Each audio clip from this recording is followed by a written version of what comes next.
say the $35,000 Model 3 is important to Tesla would be an understatement. Judging by its pre-orders, the highest the industry has seen, it's already the most anticipated car ever.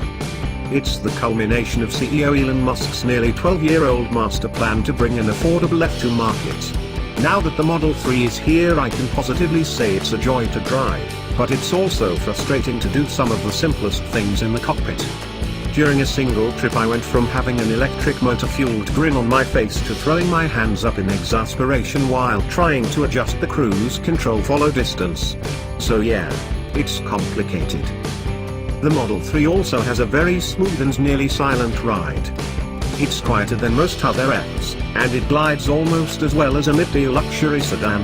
With a range of 220 miles for the base model and 310 for the long-range edition, you're going to be spending a good amount of time behind the wheel instead of sitting at a supercharger. Yet no matter how engrossed you are in the act of driving, the interior of the Model 3 will probably manage to confound you at some point. Some things are just too complex. The act of driving is more than just pressing the accelerator and pointing a car toward its destination. While you're on the road, you turn things on and off and adjust various settings. At any given moment, I was changing the temperature or the volume of the radio, adjusting mirrors, using navigation, fine-tuning cruise control, and sometimes even adjusting my chair. It's a dynamic experience. As you'll quickly find out, Tesla has moved some of these controls to submenus on the Model 3's giant 15-inch display.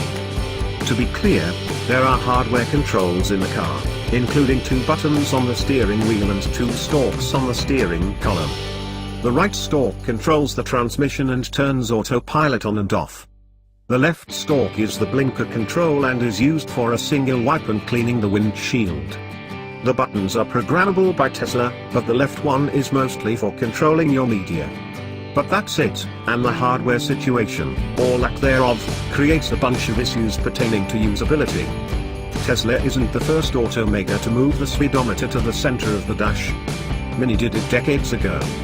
In fact, I own a Mini with the speedo in the middle of dash. I hate it. I'm not a fan. It wasn't enough to dissuade me from buying and enjoying my car. But it's something to keep in mind when you're thinking about the Model 3. These are dramatic changes from the Model S and X, thankfully, though some things do carry over from those two vehicles. Even though this is the affordable Tesla, its starting price is less than half the price of the base model Model S. If you plunk down $5,000 for the autopilot option, you're getting the same experience as the other models. Tesla continues to refine its semi-autonomous system, which is one of the best in the industry.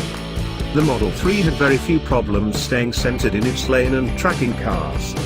The auto lane change option felt a bit more aggressive than the last time I drove a Tesla. Most of the time it was fine, but in one instance it quickly changed lanes, then immediately started braking enough to catch everyone in the car and the vehicle behind me off guard. It's a reminder that none of these systems are ready to be left on their own.